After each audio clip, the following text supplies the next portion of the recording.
Hey, how you doing? How's everyone doing?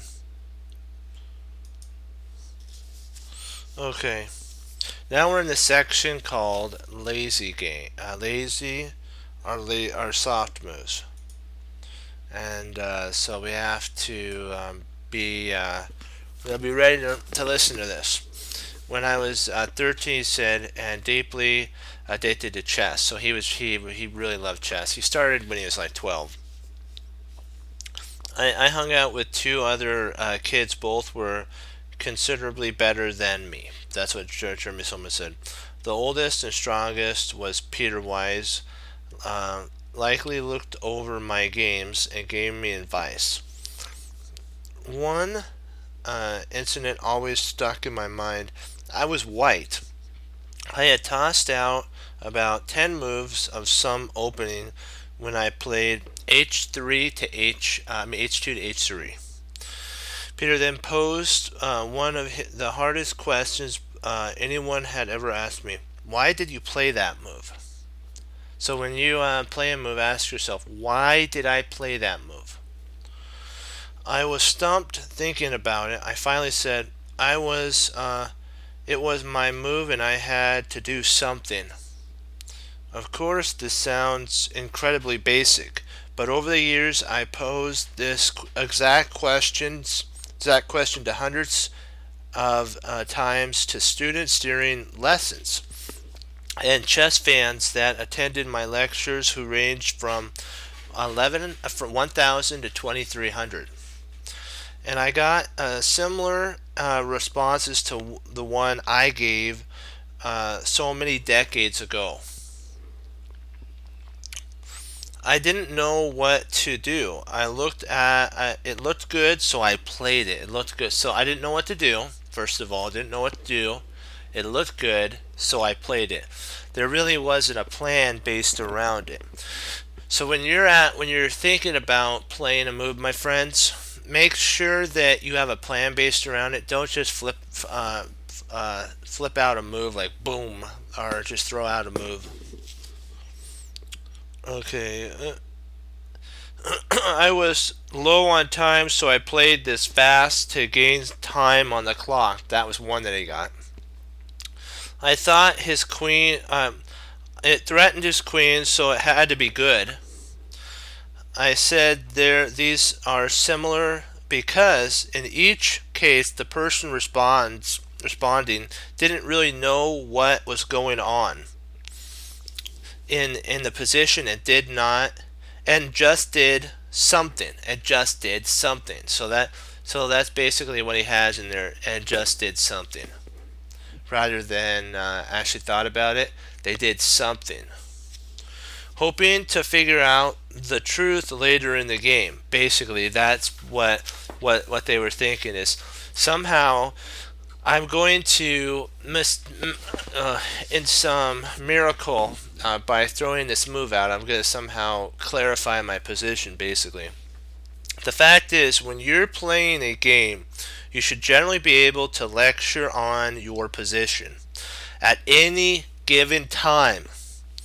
You might not be right about all the details in the fact.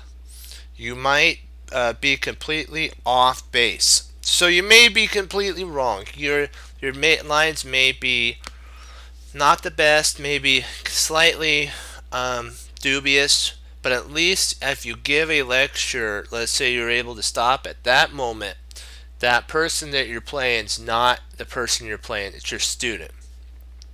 How would you explain that move to your student? And that's kind of what you have to be thinking about. Is you're not just playing your opponent, you're playing the board. Now you kind of see, what we're talking about when it means playing the board. You have to know what that board is telling you. So, what Jeremy Silman says, the board talks to you. You're starting to kind of get a feel for what he's talking about now, huh? But at least in your mind, you would have a handle on the going on. You would have a handle on the goings on, and as a result, be able to make moves that conform to that knowledge and certainty. See, what he's trying to say in that sentence is that what you're trying to do is you're looking, when you have a plan and you can lecture on it, you have one thing over most players is you know where the game is going to. You know where it's flowing. Like in a river flows somewhere. It just doesn't puddle. Otherwise, it'd be a lake, okay, or a pond. And so it flows somewhere. So like that's the kind of thing when if you ever get in trouble, you can when you hear water, you know there's something. There's a lake there, a river, or something. And by how it's flowing, you kind of can see. You can walk that and find out what's going on. You may be able to get to a city that way. Different things. Even a 1200 player can say, well, I have an advantage in space, so I pushed this pawn in effect to get more. So the 1200 said, I saw that I was gaining space, and I pushed a pawn to gain even more space and to control more of the center. That's enough. You don't have to say the game came from this player, the game came from that player, the date was this. Do you have an idea, and can you justify your idea through the move? The pawn push might be good or it might be bad, but at least it would conform to his or her vision of the board's reality.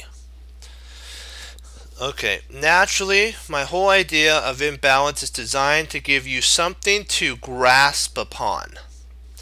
Whether whether you fully grasp imbalance or have only a faint inkling of recognizing them will give you the guidance everyone needs to make an informed decision, or at least feel comfortable when playing a move that completely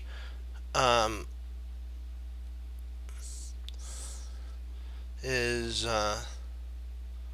he said if it looks bonkers to your opponent, even misguided confidence counts for a lot. So what he's saying here is this: if you are playing an idea, even if the idea kind of looks bonkers, what that means is outlandish, and your opponent says, what is going on?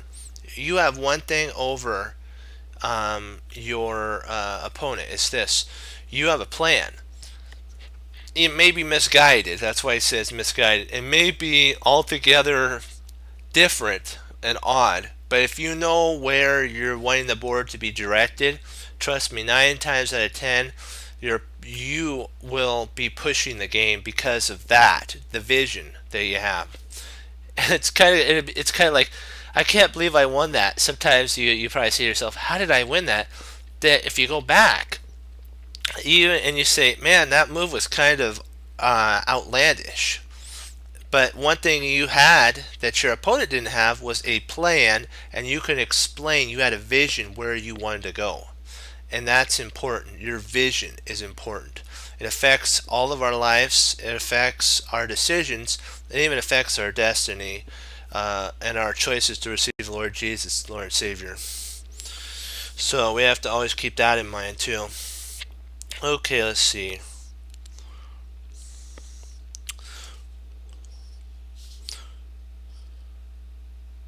Okay, the point of this section, though, it isn't about imbalances per se. It's about playing, failing to make. Sorry, let me make sure. It's about a player failing to make use of the knowledge he or she already possesses when pondering a move, or a player being too lazy or even bored bothering to make the effort to find something worthwhile. So those are two bad things. Failing to use your knowledge is horrible. The second, even horrible one, that would dishonor a teacher or your parents are just you in general, is that you don't even bother to look at the board. What that means is you may be, but you're saying, wait, I look at the board. Yes, but you're not using the knowledge that you got from the grandmaster teacher or a teacher or whoever taught you. And that's like that'd be like dishonoring your teacher's time and then the time you put into chess as well. So you don't want to do that. Okay.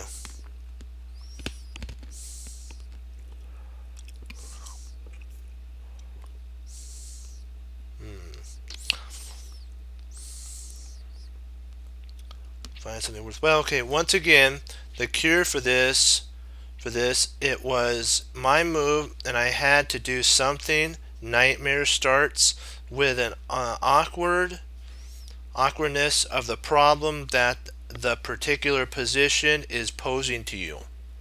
So it's awkward. And when I teach, I go to the next step by telling my students, before you make any move, be aware that I am going to ask you to describe every detail of the position after the game's over. And I want you to tell me how the move you played catered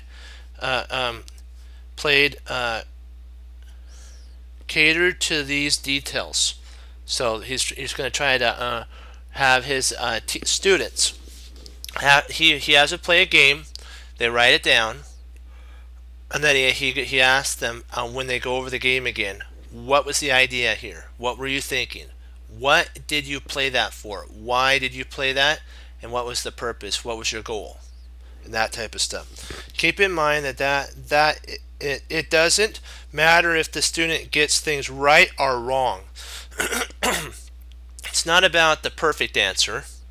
What does matter is the effect he or she makes, that the effort that trains his or her mind and ultimately helps them acquire the good chess habits that will serve him or her for the rest of his or her career in chess. Let's look at 3 examples moving up the rating ladder in each game.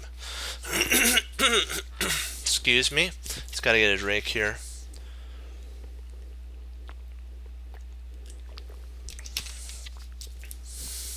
All right, let's put this to the test.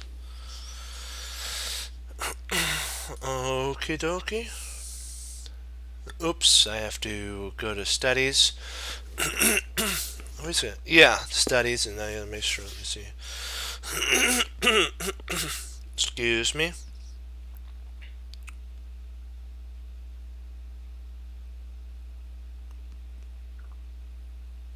All right, let's do it.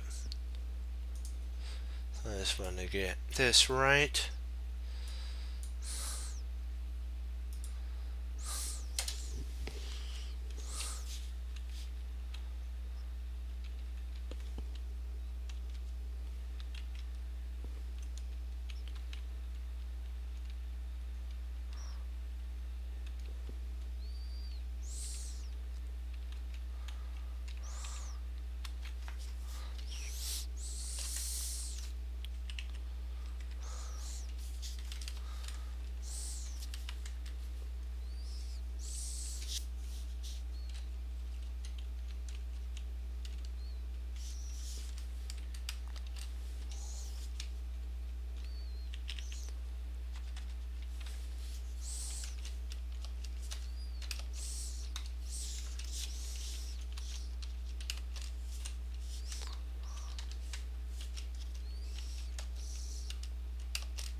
Okay.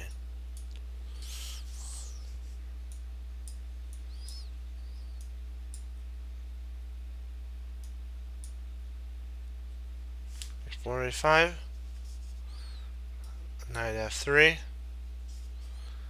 queen f6.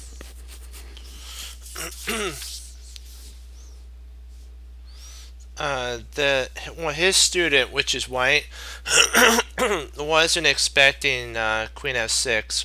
Here he had needed to ask. This seems strange.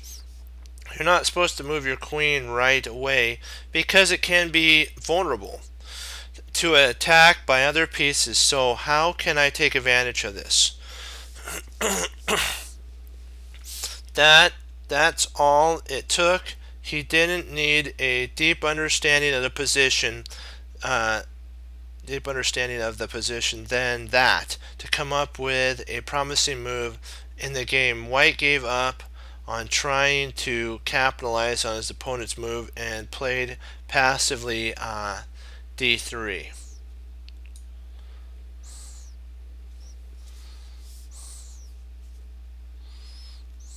Which frees the c bishop but blocks the other bishop on f1. Does white really have to basically make his other bishop sad? No. If he wants to go after f6, always black has to be on a threatening idea of this here, of course. Classically, I can't allow it a moment for one moment. Then he responded with h6, ignoring the threat, and if they would have ignored the threat, then queen knight to c6 would have been good. Then bishop g5, queen to g6 was fully playable, and white suddenly got the program and continued with knight c3. There's no c6, so I don't know. Let me see what happened. Knight c6, knight c3, c6, and then d4 with a superior position. Instead of moving the d pawn twice, the most obvious move and best is actually to take advantage of this is knight c3. Knight c6. Now c6 and then d4. So if c6, d4 is a powerhouse continuation here. Once again, making g5 on, and also the initiative quick playing center in order to try and take advantage of white's permanent queen move. And so if e takes bit g6 there, queen g, and then queen takes d4, leaving white with more central space and significant advantage in development. Wow. That's huge.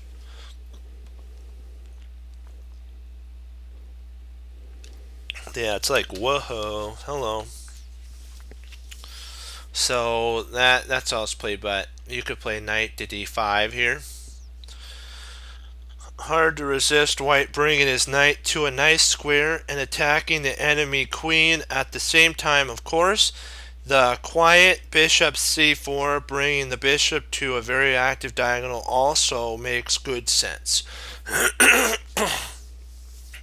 So that also makes good sense. So this here, and then playing d3 for development, or knight d5, then d3 is a playable move. Queen d6. I only gave this poor move to show how simple but logical moves look, like knight c3, can often put so much pressure on the opponent that he or she can easily make a serious mistake. Instead of that move, this is actually the best move. It was far safer, though white can be happy with the result of the opening after bishop c or d4 right away. So that's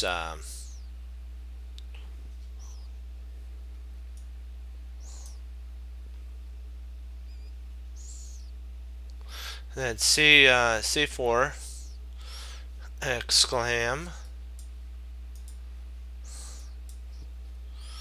a move that is purely optimistic. White wants to overwhelm black by making use of the tender c7.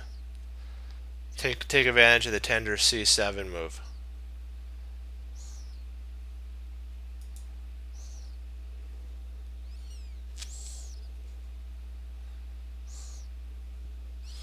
So basically that would come down the pike.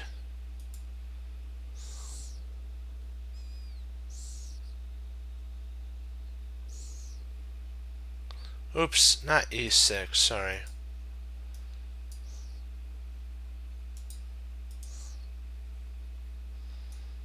Now this makes sense. Yeah, the other one didn't make sense.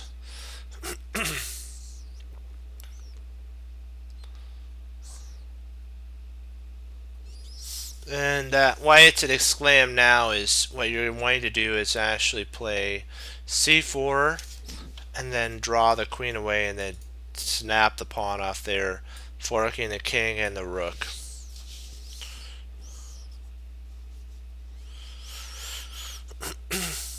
The quiet positional play is no longer called for, so white will do everything in his power to force black's queen to move away and lose in touch with the c7 pawn. So knight to b4, and then there's d4, knight takes, d takes e, queen b4, bishop d2, queen takes b, c takes,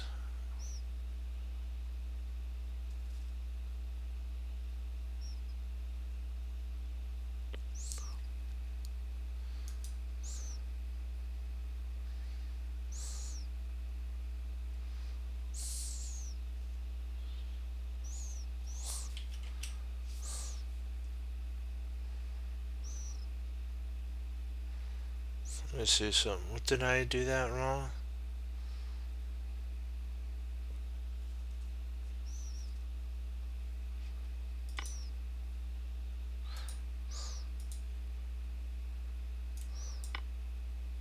D takes e7, e5, bishop check, takes b, then c takes d5, bishop b4, and rook c1.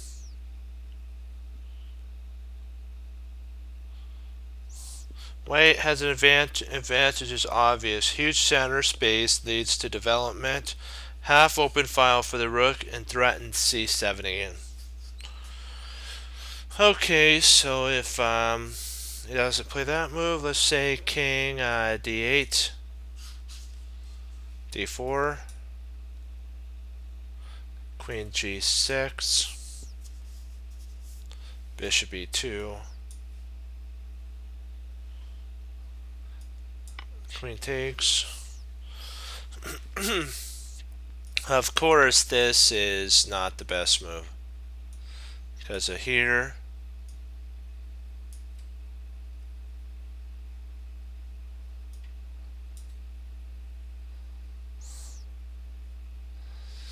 And then you have that. And if this is played, I believe the queen is trapped at this point.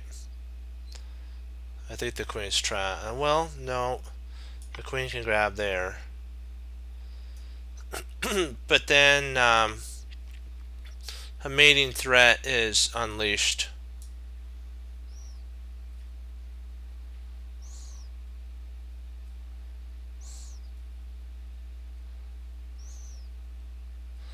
And then you can take there, and if check, move the king up. The queen comes off the board, bishop there. If knight here, then another piece falls off the board, and so it's like, whoa, hello. So potentially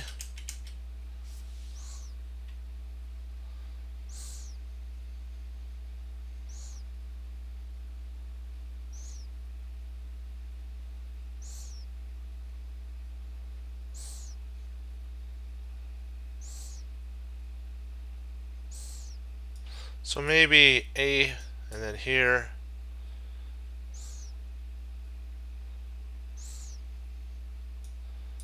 There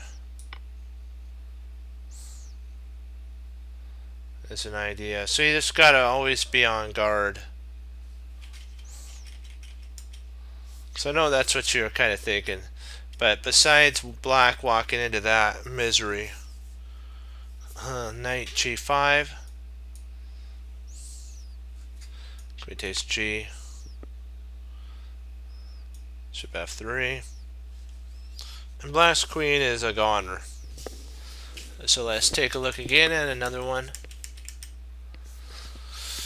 Knight c to e7. Then there's c5, exclam, because we're implementing our idea. Forcing the black queen onto a more vulnerable square, so after takes.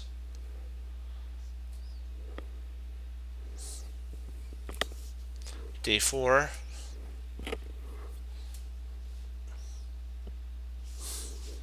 D takes. b4. The game is over because queen c is there. Bishop b5. If you take here, of course, the queen falls off the board, so you can't do that.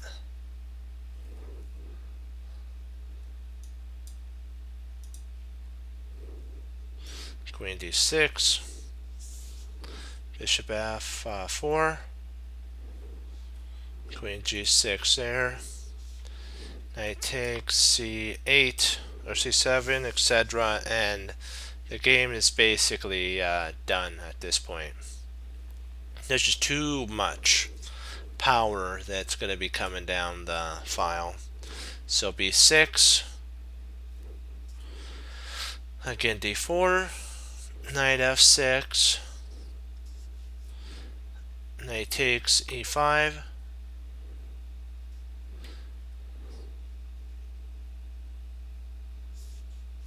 Oops. Sorry, not knight takes c5. c5 exclam. And then b takes c. D takes e exclam at this point, not the other way. And then knight takes e. Bishop f4, and this is going to win a piece. Knight takes d.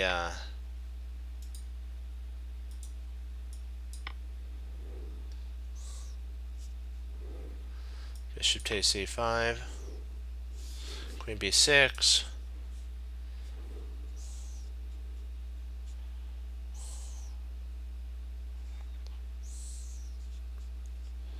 And then knight takes queen takes the knight, and you're up a whole piece here. The next feature game we're going to be playing is gets a higher level player.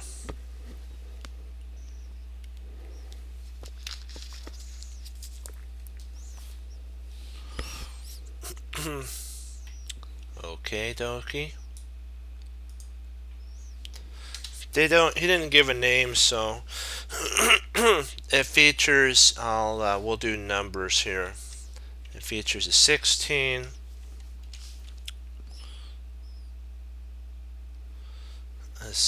from 1600 all the way to 1700 level.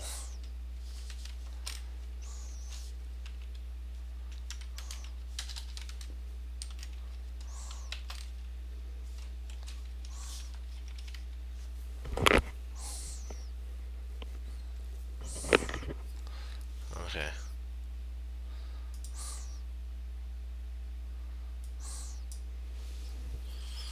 So c4, knight f6, g3, e5. There we go. c3, g6, a4, bishop c5. Black's a very aggressive player, intending to fianchetto, but once he saw the hole on d4, he felt compelled to go for more. Knight ge2, d6, h3,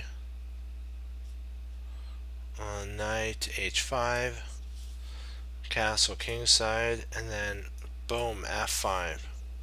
Black is playing very actively, but one thing isn't kosher in this, or altogether right in this position. His king is still in the middle. Is it wise to open up the position before you castle? That's one thing you got to ask yourself. That's alone should excite white and make him or her dream of a way to completely, basically disintegrate the center, open the center so he or she can reach the enemy king. White played a3 here, which wasn't it good, giving black a serious attacking chance. Don't even try to push black. It was a lazy move that simply recreated patterns white was familiar with, gaining queenside space with a3 followed by b4. He or she was trying to autopilot and not even address his opponent's move. Their opponent's move. If he or she had stopped, then took stock of the imbalance of the situation. White has a big gaping hole on d4, while black has kingside space advantage. White only plus is the centrally placed enemy king. He or she might have realized that a static plan isn't the answer and that a dynamic solution was called for. We'll explore the static versus dynamic concept in greater detail in part 6 of static versus dynamic. This kind of reasoning this kind of stuff will take us to that reasoning. And in that scenario, it would have been smart for the opponent to have gone down this route. That's exclam. What you're trying to do is just demo or destroy the center.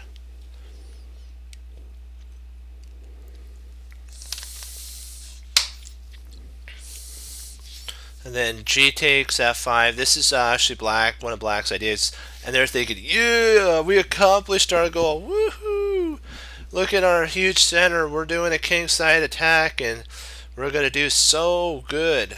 What your opponent doesn't realize is that this is a problem right here. Big time problem.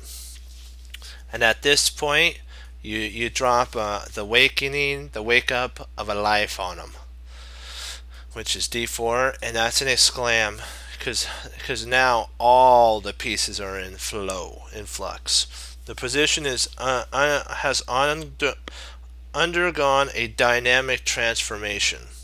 E takes D. Better was actually this move, surprisingly. Bishop to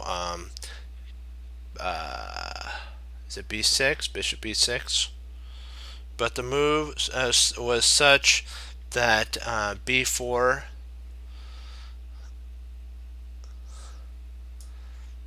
Wait a second. I think I have that wrong. Let me see here. Oops. Yeah, that was my bad. Let me see. d4. Oh, gotcha. They took here. This was the problem. At this point, the best continuation was bishop b6. This is the best continuation. But the moves such as b4, bishop e3, and even knight to d5 all gives white a pronounced advantage in the position. So taking wasn't the best move. Knight takes, and this unleashes an attack on the. That's an exclam move, because it doesn't matter which piece you take with. It's the king's going down now, giving white's queen access to d1 to h5. So the knight had to take here. G takes, another bad example. So basically, if this were played here, there's a line that we need to take a look at here. Boom. King f8. There's bishop d5, and this threatens checkmate. So queen d7, and then now bishop h6. Because you're thinking, yeah, let's hit him right away with bishop h6. Yeah, that would be good, but the problem is develop another piece, threaten mate, and then when the queen comes up here, and then this now is a check. Bishop g7, rook a to e1, knight e5, and of course, if you're thinking after this move, yes, we will take you. No, that's not the best move, because what happens if queen blocks here, you can actually do a puzzle rush idea. You draw the king away and then the queen falls. So I know you saw that. So the king really can't do anything, but the block is played, and then this loses a piece, and there's really no way to now stop potentially a mating attack after rook there, and then the queen comes in. Okay, dokie. So e5, and then f4, and black can quickly give up in this scenario because there's no real way to win.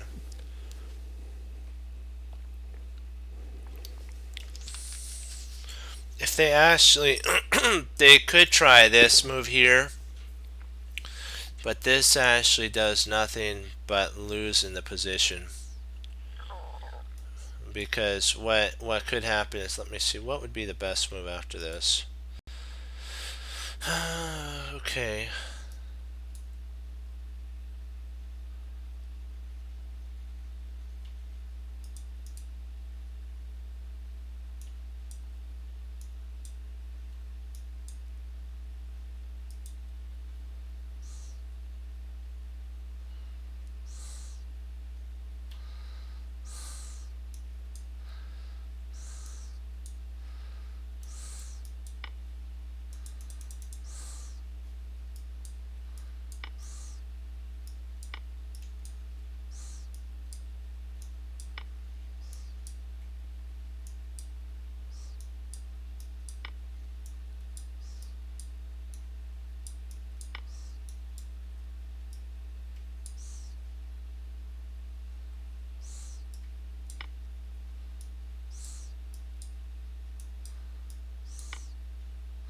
You could do the other way too if you'd like.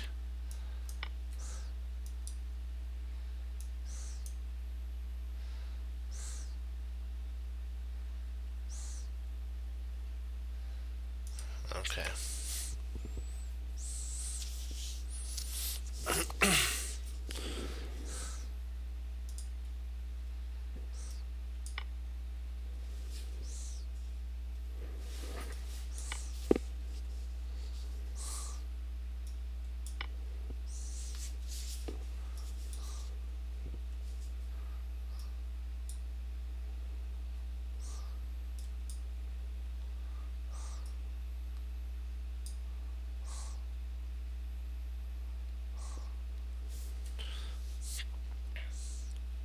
Now the mate is coming. This is covered, that's covered, and all you need now is a check. And even if the bishop takes here, there's checkmate. If the bishop takes here, you come there. If this is played, you just grab the knight. Rook comes over, you just come back down. You probably want to come right there to keep all the pressure alive.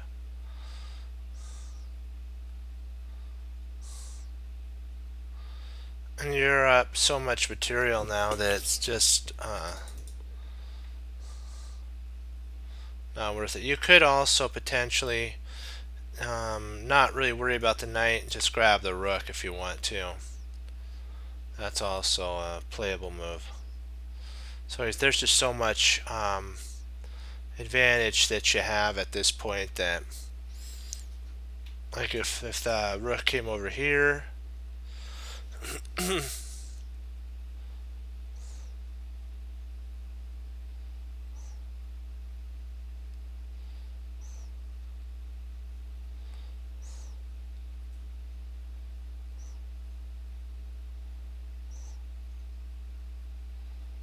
you even have bishop there. Probably I'm thinking that's the best move.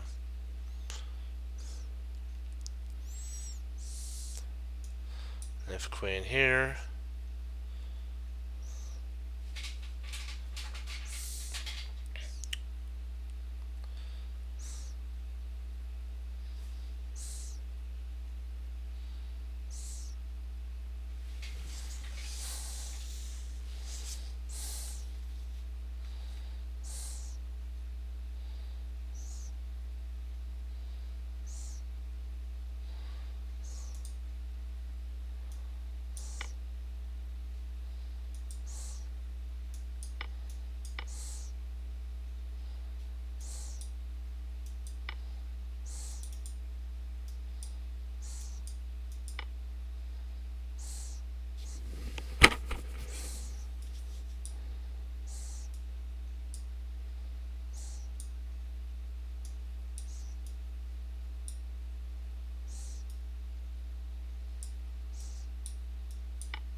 there you go.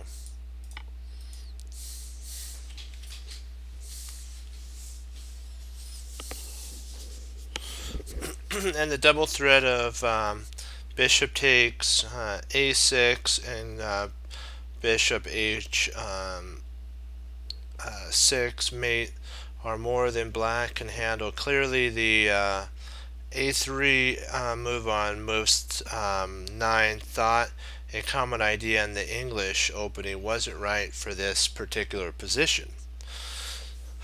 It should be evaluated a fresh look can pay a huge dividend. So if you take a second and then in a position, even if it looks like a pattern that you've seen before, keep that pattern in your mind, but take a fresh look to see if a move looks just altogether odd. See if you can take advantage of it. and just don't go into pattern orientation.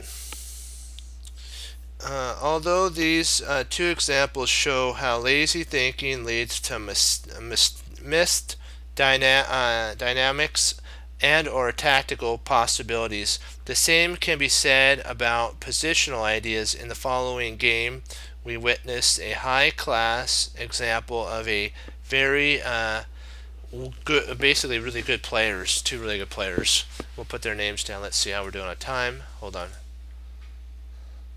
Perfect. We have enough time for one more game.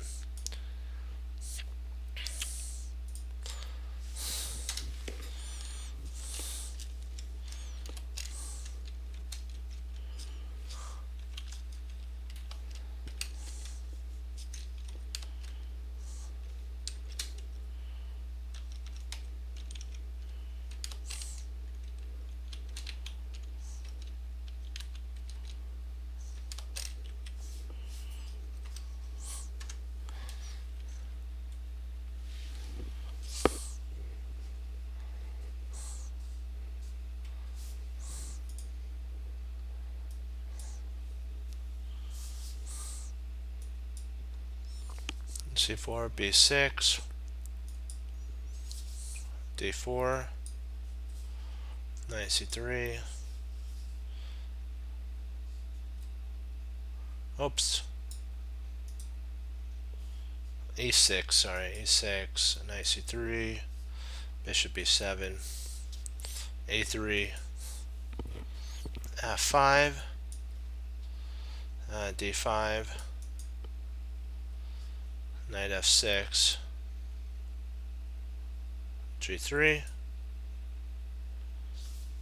G6. If you're thinking about taking here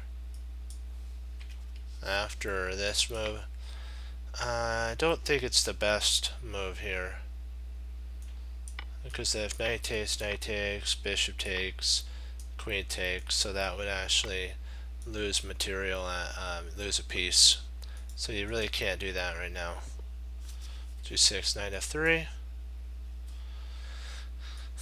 A takes D, C takes D. Oops, I don't know how that slip happened.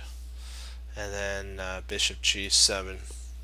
This position features central space advantage for white, a battle for the important E4 point for black. Black would like to airlift a knight from B8 to, hey, how you doing? From B8 to E4. So this knight right here would love to come right here. That's where it would love to be. There's a way to actually do it, and the way to do it is knight A6, knight A6. Oops, come on. Knight A6 to C5 to E4. So you just, sometimes you can work backwards from where the position, and you can find it. Some early black pressure along the A1 and H8 diagonal.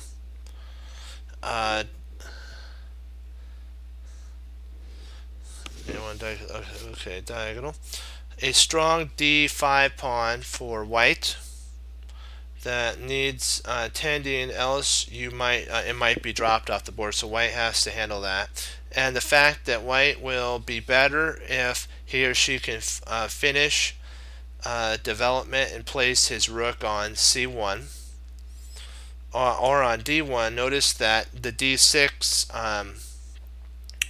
point would for black is problematic, since that would be weakened if C6 or E6 were played, and white would did that type of diagonal with bishop to G2 is huge as well, and followed by knight to D4 is ginormous advantage as well. There's a lot of tension in this seemingly simple position, and the going can get tricky.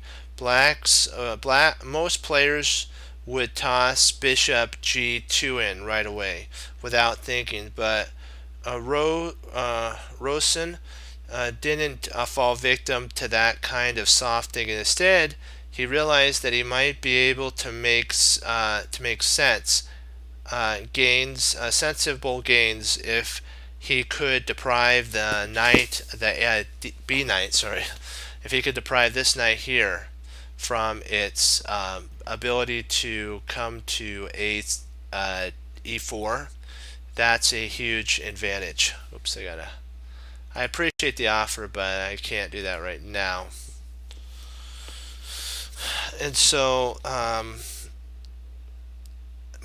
by okay, possibilities. Okay, hold on. Let me see. Realized that he might be able to gain serious gain if he could deprive that B8 knight access of C5. So if he could deprive the access of C5, which is a spot of jumping into E4, he would be doing really well. B4 is a possibility since the immediate B4 fails to knight to E4.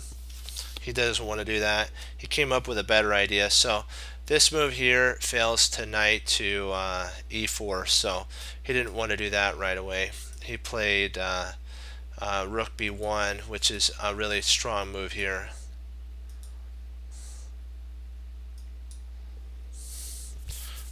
Extremely nice move. That's what Jeremy Silman said.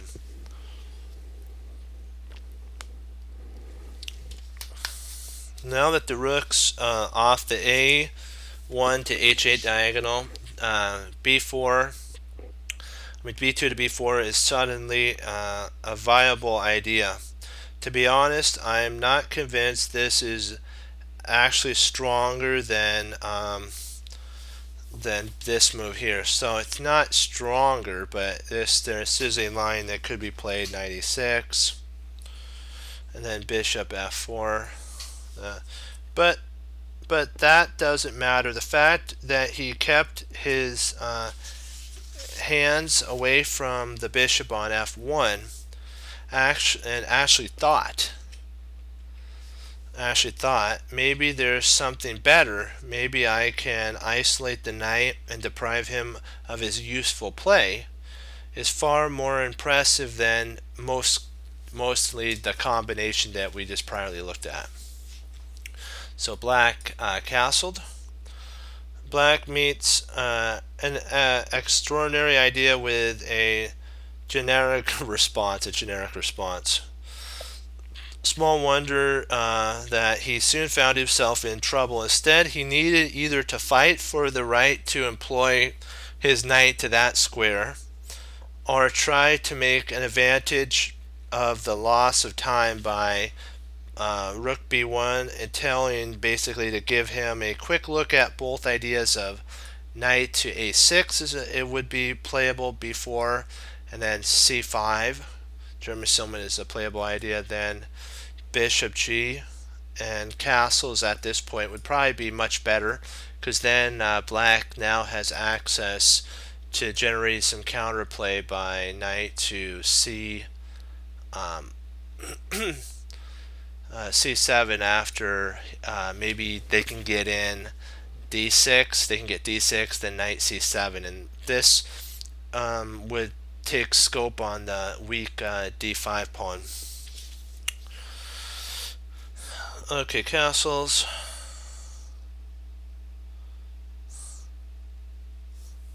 And then white with castle. C takes B4. A takes B4. And then knight to C7. Putting the desperate knight to work, leading to an interesting position that would be fun to analyze. White's appears to have a little something in that line as well. So this is an interesting. Oops, wait a second. Did I get that muddled up there? I did.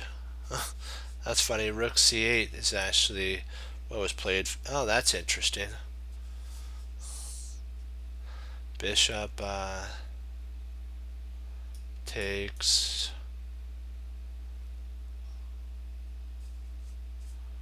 knight b there. Bishop takes d5, and then bishop f4, rook c4, bishop d6, and rook e8,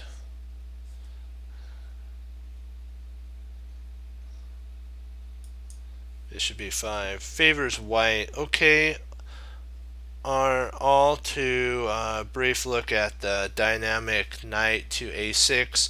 Doesn't inspire much confidence. So let's see if the second option is workable. How can black try to make something of his lead in development? Potentially back here instead of that, maybe queen to e7. And this is a sclam move, which is interesting to be held as well. Is critical when white has to be careful about the b2 to this right here, and potentially that could be a problem. So bishop here, knight e4, exclam for black. Is comfortable for black, and after bishop d2, black could just castle, white would castle, and then knight e6. And the knight is on its way to c5 after all, seeking some help from the Silicon Master, Rabaka, Rybka. This is probably an older one. Now the top engine is Stockfish 10, and so, but Leela's right behind it too, the learning engine. So you have to always be on the lookouts. If you ever wonder if your move's right or wrong, you can always check it with the engine. But you should try to figure it out yourself before you do that. Then you learn more. Let's see. Offers the following line: bishop f4, knight e. I think didn't we already do that? Let me see. Let me make sure. Did I do this right?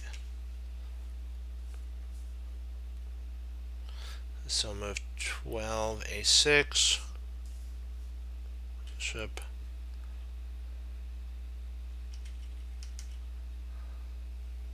let me make sure I have this all together right. So e6, bishop g, knight e4, castles a6. Oh, I got it. Instead of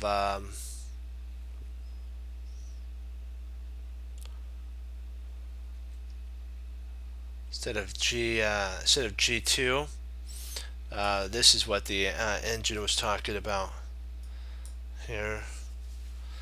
Knight b5, d6,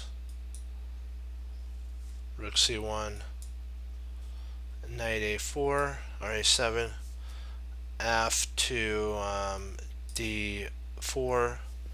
See, it seems to me that if this brute force idea doesn't work, then white should stay on topic and make c5 useful by the knight. Thus, b4 is a critical move order that we have to look at as well. So in this line here,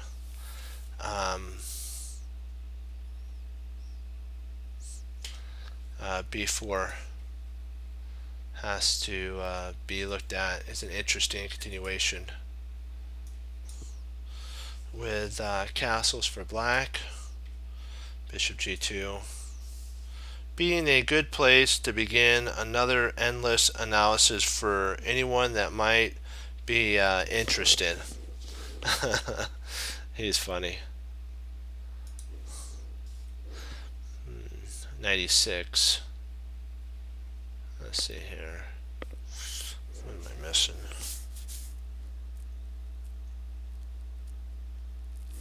Is that after the before? No, night. Oh, 96.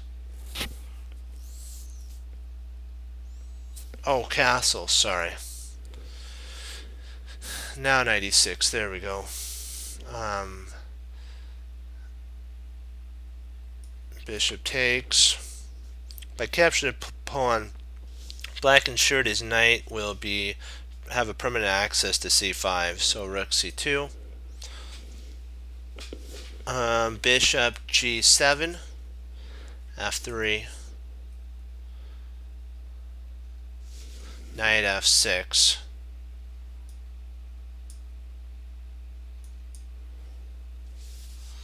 Knight e takes. Oops. Knight e takes c7. Rook a d8. Not yeah, a d8. Good.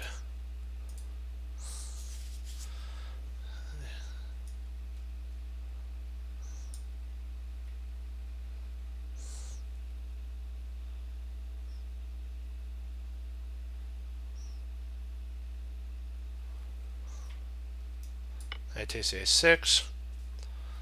Knight takes d5. King f2. Knight takes f. Rook c7. Rook d7. Rotates b.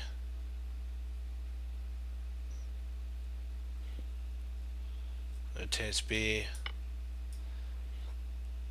3 takes f. Queen h4. King g2. Takes pawn, and then queen to d5 check. A bishop this to f there. Knight takes d6. And then g5, and a draw was agreed. Hopefully this game will illustrate an analysis, a true illustrate analysis. A true analysis would easily fill several pages, giving you a taste of the psychology and the willpower needed to for upper level chess. One player comes up with an idea that might allow him or her to take over the position, and if another doesn't match him or her with a bright concept of his own, his game will quickly go downhill fast. The actual game continued with bishop g2, a5, castle kingside, knight a6, b4, a takes, he takes,